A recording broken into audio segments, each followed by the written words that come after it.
Hi, my name is Beth Marcellus. I am the lead instructional designer at the Education and Technology Innovation Support Office at USIS, and I'd like to welcome you to today's Brown Bag on creating first-rate rubrics.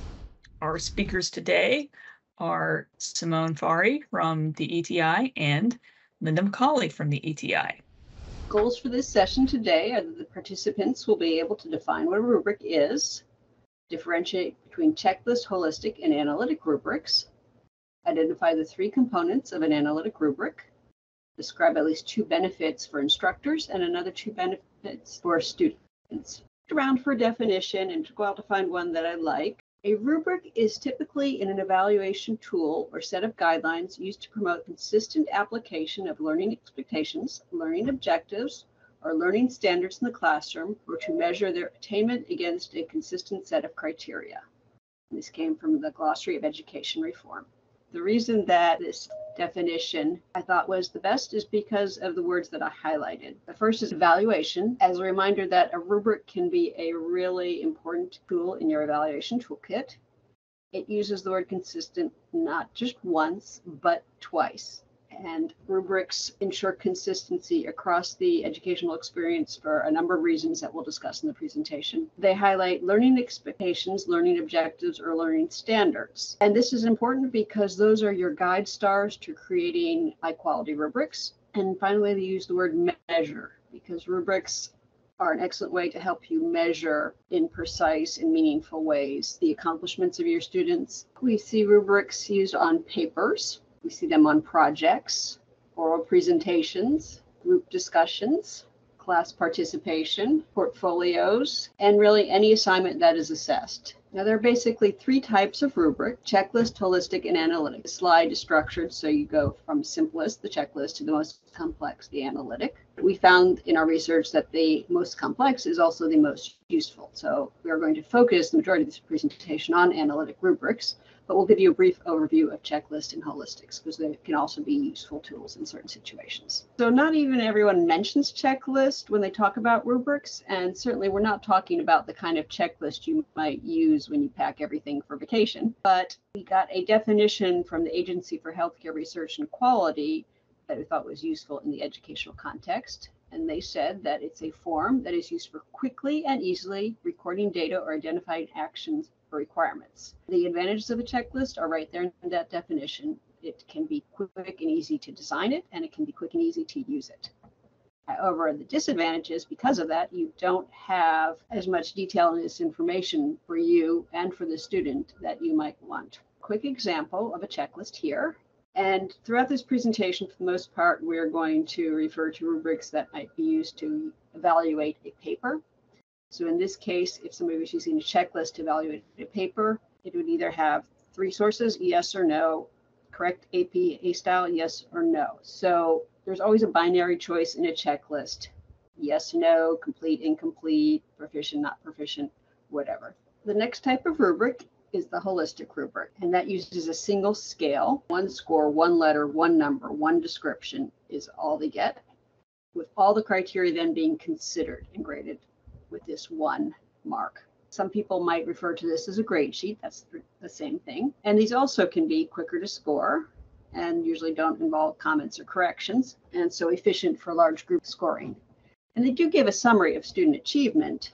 However, they can have a high degree of subjectivity and may be difficult to decide on what score, what bucket your student work falls in. And they also don't provide the detailed information that students need. They get a middle or lower grade. What caused that? It could have been a variety of things. They also might not know what they did well. They don't know whether maybe it was the content, maybe it was the quality there. It leaves a lot of questions for the students. The reason I bring up what they do well is because we actually did a webinar on what's called a strength-based approach.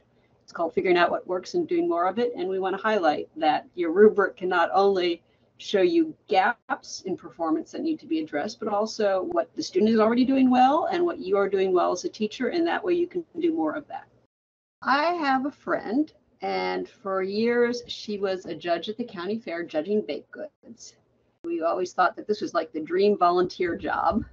And she says, no, actually, a lot of people don't bake as well as they think they do. And I had to eat a lot of baked goods that were really not very good at all. So this was the rubric we found, one that somebody in such a position might use for chocolate chip cookie. In this case, that is high scoring, gets the 3. It would have a perfectly balanced taste, no dry spots, evenly distributed chocolate chips, well blended ingredients, evenly cooked, no burning, no undercooking. One that rates 2 is a little too sweet or salty, some dry spots, chips and greens mostly evenly distributed, slightly burnt on edges or undercooked in the middle. And 1 overpowers in sweet or salty taste. It's dry, the ingredients and chips are not evenly distributed, it's raw or burnt in large portions. Now, if my friend wanted to pass on the job of cookie judge to you, would you find this holistic rubric useful for that role? Some sort of rubric is better than not. Absolutely. But let's talk a little bit more about the subjectivity of this. For instance, what would you do if the cookie met all of the attributes of a 3, with no dry spots, perfectly distributed chips, all that, but it was really salty? That would be an example, because when you have all these different things going on, where is it going to fall if it doesn't have every single quality? That is the risk, subjectivity, but it still can be a tool, and there's a place for it for sure. So now let's dive into the analytic rubric, which is well written, can be the least subjective and the most useful. It has at least 2 criteria. It has multiple performance levels and separate scores, and it's structured in a grid. It has 3 components, which we're going to give you a quick overview of and then dive into the specifics of them. The first is the criteria. They are usually a column on the left, and they show the elements that are going to be evaluated. And the next one is what we call the levels of performance, and that's usually a row on the top, and that indicates the range of possible accomplishment. Lastly, we have what are called performance level descriptors, and those are the cells in your grid, and they explain with the most specificity what's involved in meeting each of those levels of performance for each of the criteria. So now let's talk more about criteria. Like I said, it's typically on the leftmost column. It might be referred to as dimensions or categories, but for the purpose of this webinar, we're going to call it criteria. There should be at least 2, but you don't want too many. You want to limit yourself to the ones that are most important, what you really care about. And how do you know what you really care about? It's what's going to map to the objectives and the domains that you're assessing. More about that later. Continuing the analogy of a well-written paper, here are some criteria that you might look at. Quality of information, sources, mechanics, diagrams, and illustrations. So during our presentation today, we will share some pro tips with you, and here's our first one. It is critical for ease of use to make sure that you have only 1 element per row. So when you are writing those criteria, make sure it is not double-barreled, so that it is easier to determine the level of performance for that item. So let's practice that. If this was a row in someone's rubric about a research paper, what might be problematic about the criteria, current references in APA, and how it is worded once you actually have to use this rubric to grade a student submission? What do you notice that might cause problems with that criteria, current references in APA? Student does have current references, but they're not cited in proper APA, or vice versa. What do you do? Which performance level do you click or choose? What does current mean? Your definition of current might be very different than the definition your students have, so that is important to define clearly. Is it within 10 years, 5 years, 2 years? You need to make sure that that information is included in the performance criteria that you put in your rubric, and we will be talking more about that in a little bit.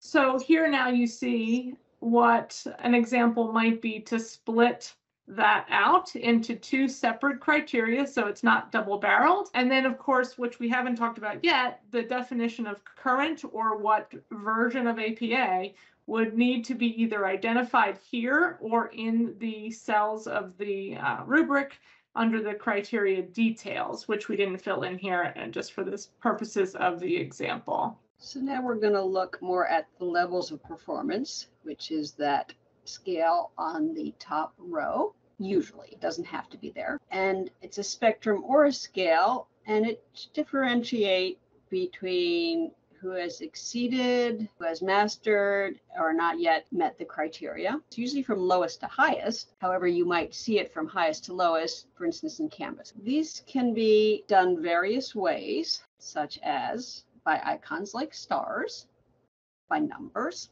by letters, by a kind of scoring range like this, or by words or descriptions. But they should be mutually exclusive. They should be measurably different. They should be evenly distributed. They should have a lowest one that is an unacceptable level of performance and a top that really exemplifies excellence so that the student has something to aim towards, and at least one that is good enough. And I would also recommend that you think, if you're using words or descriptions, ones that will be motivating to your students and not demotivating. And you know your students better than we do. For instance, if I rate poor at something, I might feel a little discouraged by that. Whereas if you say that I'm emerging or needs improvement, that seems like something I'm capable of fixing. This pro tip is to avoid the middle.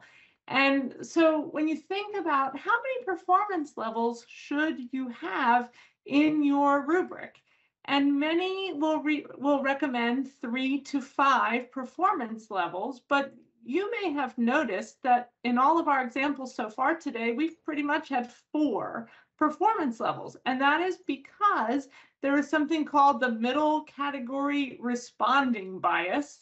And if we use an even number of performance levels, we don't have a middle. So you can avoid that. And so we do recommend an even number of levels so that you can avoid the middle.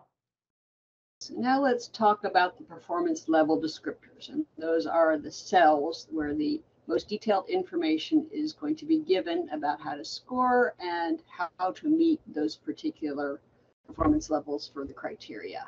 The analytic rubrics are most in-depth and thorough because those descriptors are detailed and precise. They show consistent measurements, clear scoring. They have clearly expressed standards for what needs to be done, and they have logically and evenly spaced gradations between them. So now let's look at one that does have scoring and has this precision. Back to the paper example, the student is being asked to identify the main issues. If they have identified none of these main issues in a case study, for instance, they get 0 and are rated as not met. If they identify 1 or 2, they get 1 point and are rated basic. If they identify 3 or 4, they get rated proficient and get 2 points. And if they get all 5 of the main issues, they get 3 points and are advanced. So not met is the default in Canvas, and that's why it's here. So we have 4, and we have 4 for a reason. We have one that shows someone who's really not met the mark at all. We have a basic level, someone who's approaching mastery but not there yet. We have one who has solid performance or proficiency, and we have one who's advanced or has completely mastered it. So basically 2 are showing not mastered and 2 are showing mastery. And now for a tip from Linda. We mentioned this briefly earlier, but we want to circle back to it because it is so important.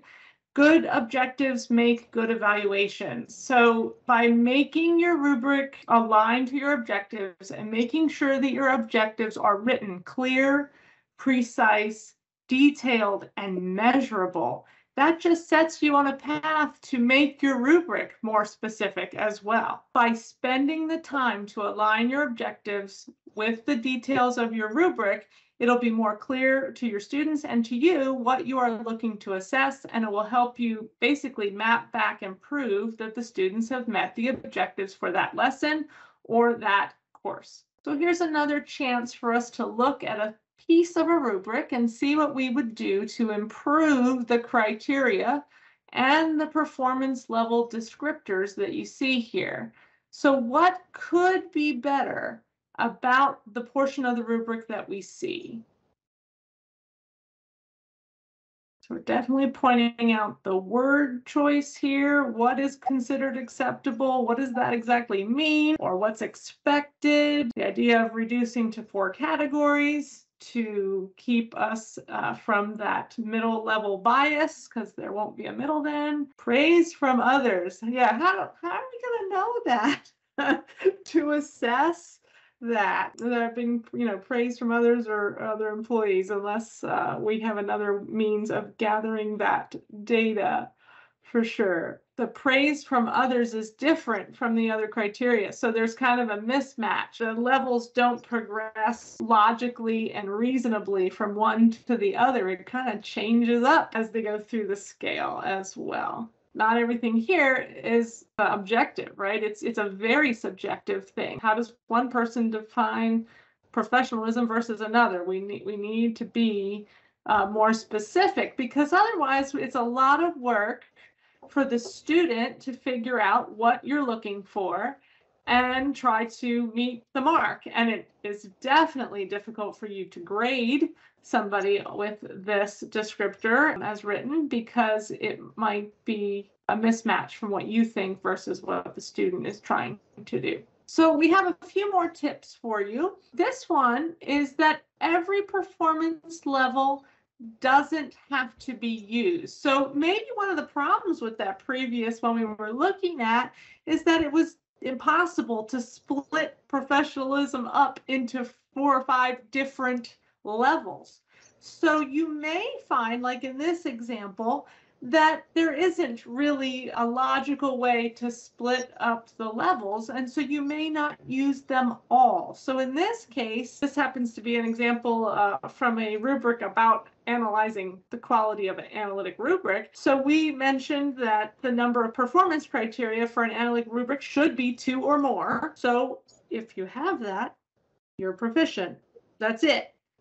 And if you don't, if you only have 1, then it would need improvement. So we didn't need to fill in the developing or mastery because there really wasn't other levels there. It is totally okay to do that. If there really are only fewer options, absolutely do this. As a side note, if you use a rubric tool inside a learning management system like Canvas, for example, you don't actually have to leave the blank cells there. They will let you just fill in 2 criteria for that particular row in your rubric. So you'll just enter those and that's it. And then also think about how your criteria can be weighted differently. We do this because we don't want things that are less important to have the same weight in a rubric as something that's more critical. So in the example here, you can see that having the number of performance criteria is only worth a maximum of 5 points, but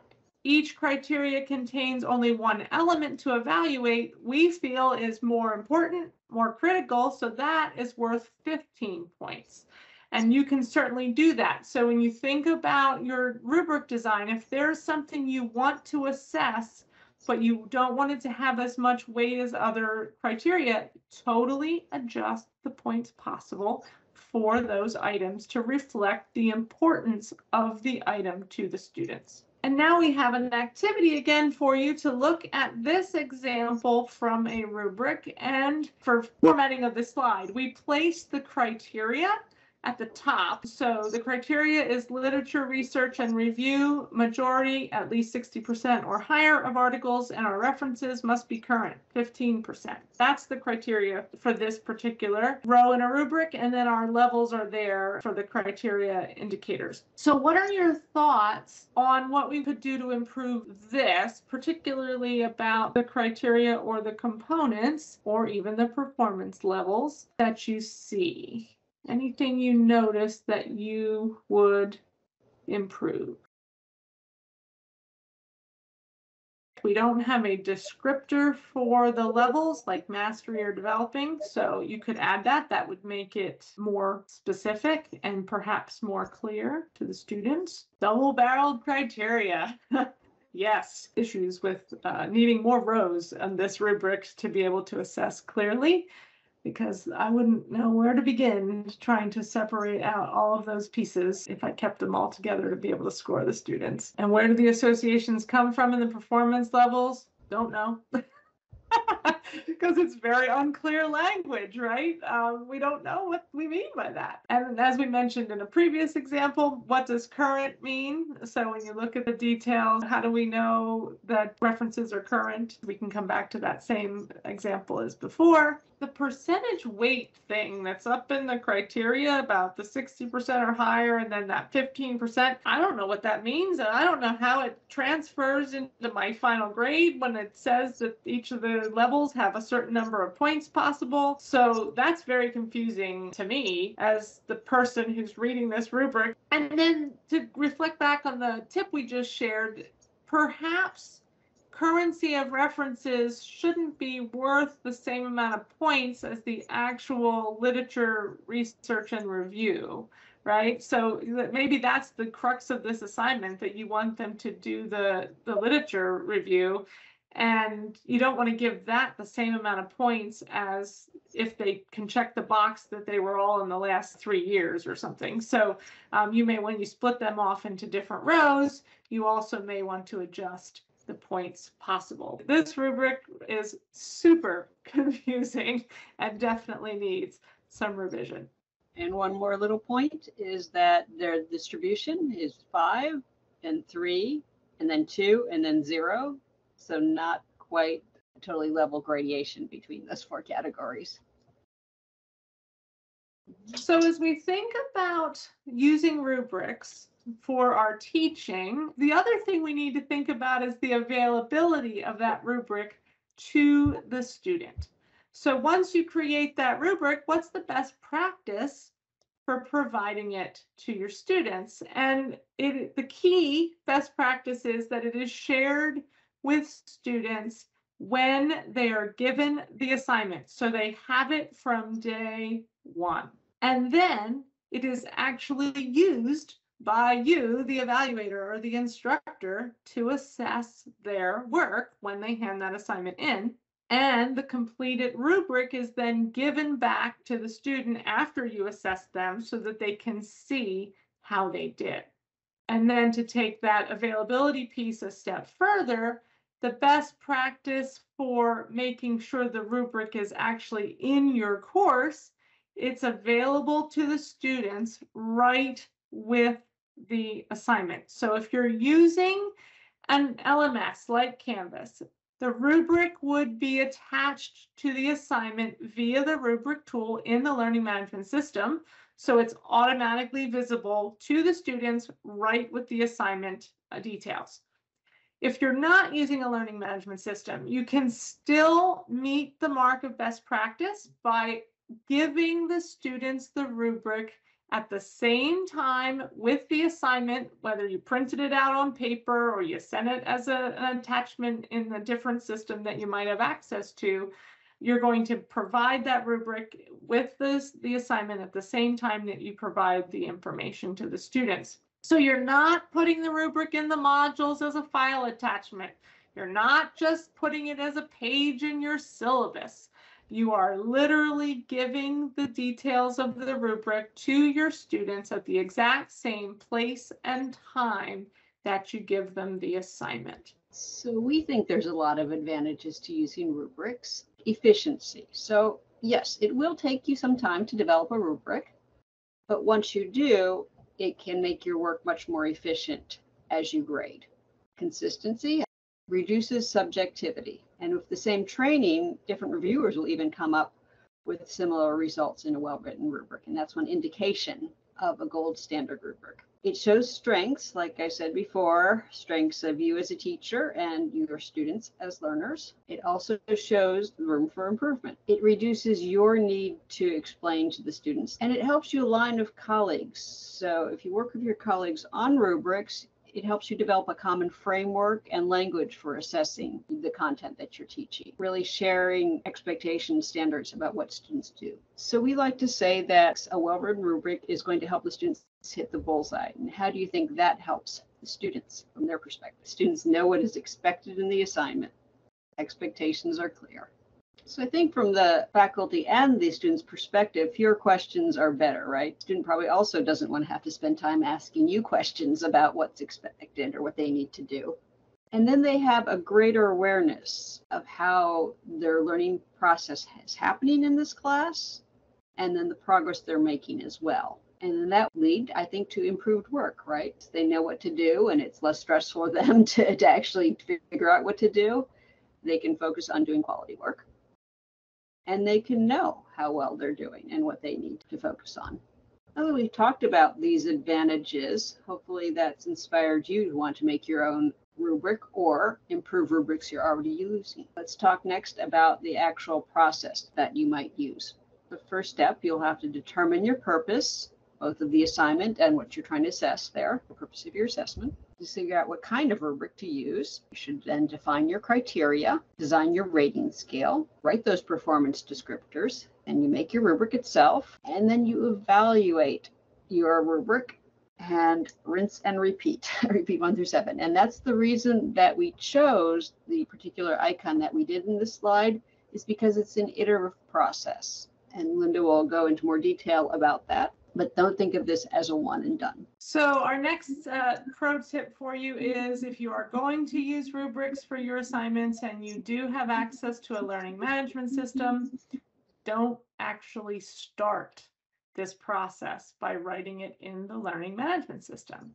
You might be inclined to do it by hand and write it out on a piece of paper, but we would actually recommend to use a Google Doc in a spreadsheet or a table, so that you actually can do those edits and go through the iterative process of designing your rubric more easily, because it's a real pain in the neck to make those edits and move things around in the learning management system rubric tool, because editing is just limited there, and quite honestly is lots of clicks. So we do recommend to start this process on a document of sorts, some kind of an electronic document, and then when you're done and you've gone through the process and made sure it's in good shape, then you can copy paste that content into your learning management system rubric tool if you have that available to you. I'd like to give a few warnings. I know it would be tempting to go online and see what kind of tools can help you make your rubric, and there may be a place for that. They may be okay as starting points. Generative AI, such as ChatGPT, can spit out a rubric for you. There are rubric generators that can also do that.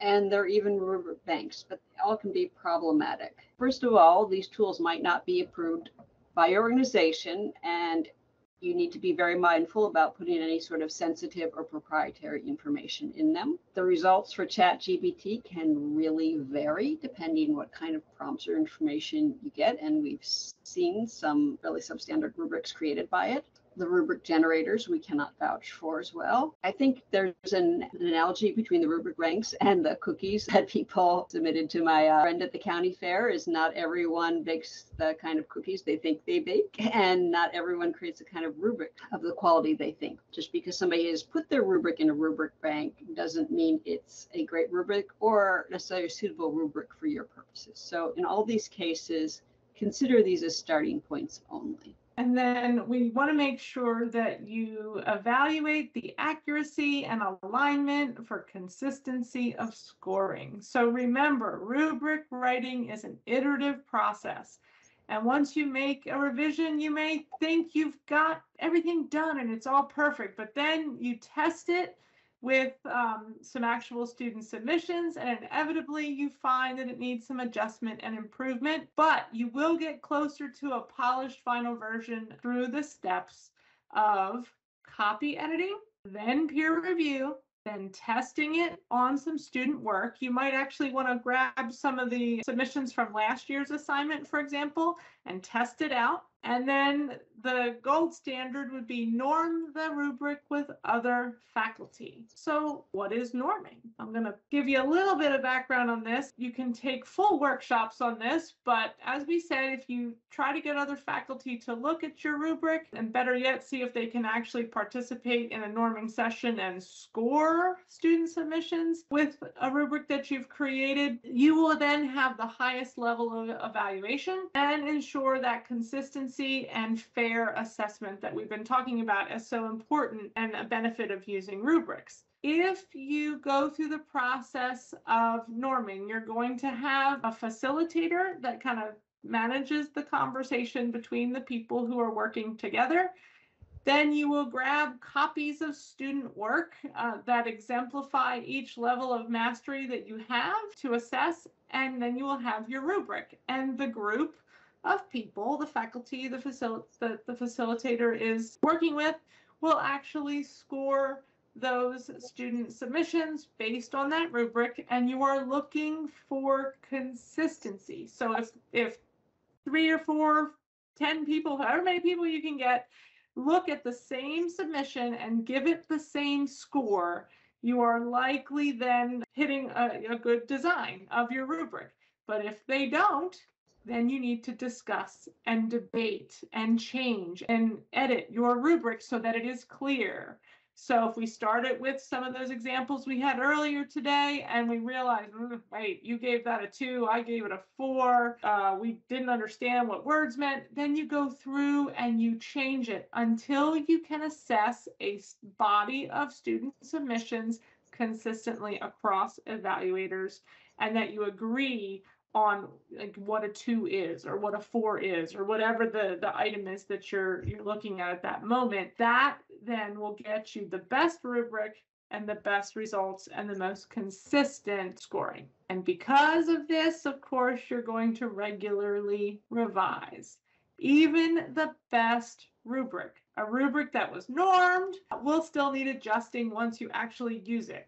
I don't think I have ever used the exact same rubric from one year to the next when I've been teaching, because there's always a submission that some student submits that makes me rethink a particular performance criteria on the way it's worded in some way every year. So every year I make changes.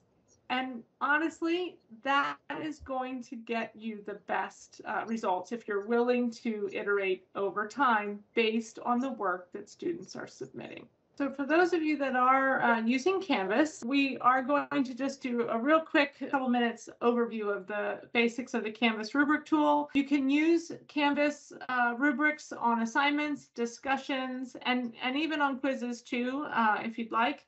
And there are some options that you can enable that allows your work to be a lot more efficient. So most LMSs have a rubric tool, so even if you're not using Canvas, you can use this.